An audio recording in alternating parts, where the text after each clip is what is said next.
Carla Maia. I'm an assistant researcher at the Institute of Hygiene and Tropical Medicine from Universidade Nova de Lisboa in Lisbon, Portugal. I work on vector-borne zoonotic parasitic diseases, especially on leishmaniasis. Today, I'm going to talk about how to storage phlebotomy in sandflies for species identification.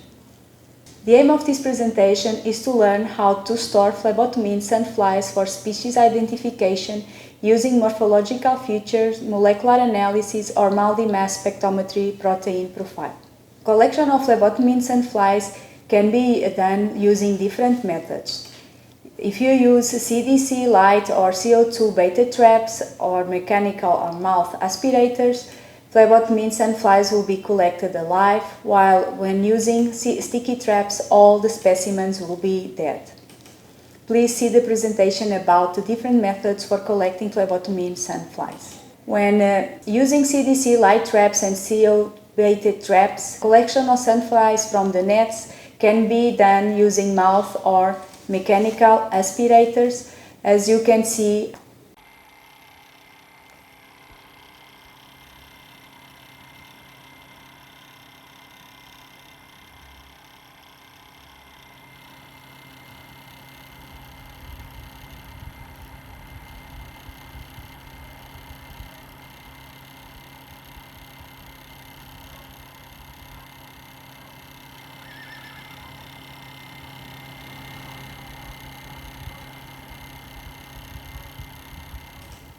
And then the sandflies can be kept in a reservoir type aspirator, as you can see here on the right side of the slide.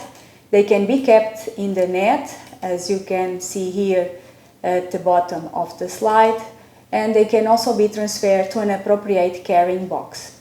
In order to keep phlebotomy in sandflies alive, they should be kept cold during transportation until laboratory processing, which can be achieved by using plastic ice containers or ice bags.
In case you are using sticky traps for sandfly collection, each sticky trap should be stored individually in Ziploc plastic bags, and in the laboratory, specimens should be collected one by one with a brush and then stored in 70% ethanol. For the morphological identification of phlebotomy in sandflies, specimens should be stored in 70% or 96% ethanol at room temperature until laboratory processing and identification. 70% ethanol is better if the specimen is also going to be processed for molecular studies. Please see the presentations on how to prepare phlebotomy in sandflies collected from sticky traps and how to mount them for morphological identification. After mounting, most of the species can be morphological identified using classical identification keys. Please see the presentation on how to identify phlebotomy in sandflies using morphological keys. Regarding molecular identification of phlebotomy in sandflies, sandflies can be kept fresh, frozen, or 70% alcohol preserved. The whole specimen can be used for the molecular identification, but normally the specimen is dissected and the head and genitalia are mounted, while the thorax is stored individually in 70% ethanol and kept at room temperature, or in lysis buffer and kept at minus 20 degrees until DNA extraction. Molecular identification is an alternative method to identify the sandflies. It is useful for non-experts in taxonomy, in morphological identification, as well as molecular identification is also used in the case of cryptic species identification, such as in the case of Phlebotomus major complex. In the case of species presenting phenotypic variation, for those specimens that are morphologically indistinguishable, such as the case of females of Adlerius species, for damaged species, and also for phylogenetical and population genetic studies, and for DNA barcoding as well. Several tools can be used for molecular systematics of phlebotomy in sandflies, such as PCR, followed by a sequence of amplified products, also the random amplified polymorphic DNA technique, the restriction fragment length polymorphism, and microsatellites. There are several molecular markers that can be used for molecular systematic of phlebotomy in sandflies, being the mitochondrial markers such as cytochrome B and cytochrome oxidase subunit 1 and the ribosomal ITS2 marker, the most commonly used.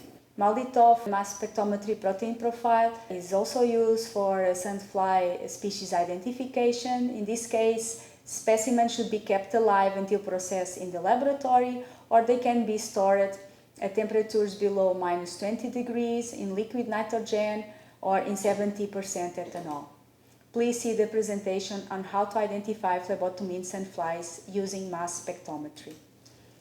Be aware that specimens collected from sticky traps are not suitable for this technique. As a take-home message, phlebotomy in sandflies can be identified by morphological features using specimens collected from CDC, sticky traps, or by aspiration and stored at 70% alcohol, by molecular analysis using fresh, frozen, or 70% alcohol preserved specimens collected from CDC, sticky traps, or by aspiration, and also by MALDI mass spectrometry protein profile, in this case using fresh, frozen, or 70% alcohol preserved specimens collected from CDC or by aspiration.